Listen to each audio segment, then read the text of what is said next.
مشرق وسطیٰ ایک بار پھر خطرناک کشیدگی کی لپیٹ میں ہے۔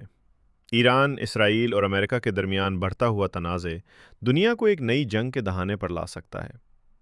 سوال یہ ہے کہ یہ کشیدگی کیوں بڑھ رہی ہے، اور اگر جنگ ہوئی تو اس کے اثرات کیا ہوں گے؟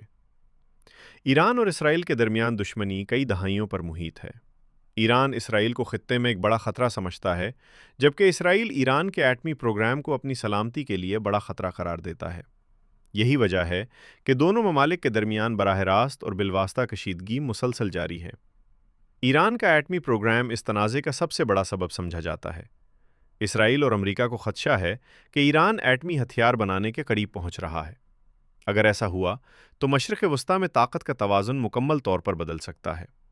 یہ تنازع صرف ایران اور اسرائیل تک محدود نہیں، بلکہ خطے میں مختلف گروہ اور اتحادی بھی اس کشیدگی کا حصہ بن چکے ہیں۔ لبنان، شام اور غزہ جیسے علاقوں میں ہونے والی جھڑپیں اکثر اسی بڑے تنازع کی جھلک دکھاتی ہیں۔ ممکنہ جنگ کئی طریقوں سے شروع ہو سکتی ہے۔ مثال کے طور پر، اگر اسرائیل ایران کے ایٹمی مراکز پر حملہ کر دے یا ایران کے اتحادی اسرائیل پر بڑے میزائل حملے شروع کر دیں، تو صورتحال تیزی سے ایک بڑی جنگ میں تبدیل ہو سکتی ہے۔ امریکہ اسرائیل کا سب سے بڑا اتحادی سمجھا جاتا ہے، اور اگر ایران اور اسرائیل کے درمیان کھلی جنگ شروع ہوتی ہے تو امریکہ کے مداخلت کرنے کے امکانات بھی بہت زیادہ ہیں۔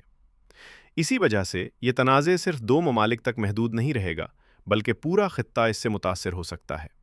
اگر یہ جنگ شروع ہوتی ہے تو مشرق وسطیٰ کے کئی ممالک اس میں شامل ہو سکتے ہیں، اور میزائل حملے، فضائی کارروائیاں اور سمندری جھڑپیں پورے علاقے کو متاثر کر سکتی ہیں۔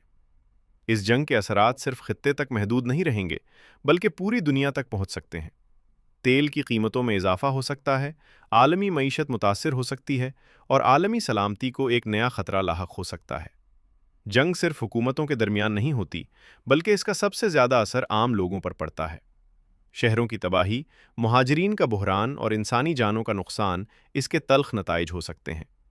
دنیا کی نظریں اب مشرق وسطیٰ پر مرکوز ہیں۔ کیا سفارتکاری اس بحران کو روک سکے گی، یا دنیا ایک اور بڑے تنازع کی طرف بڑھ رہی ہے؟ یہ سوال ابھی تک جواب کا منتظر ہے۔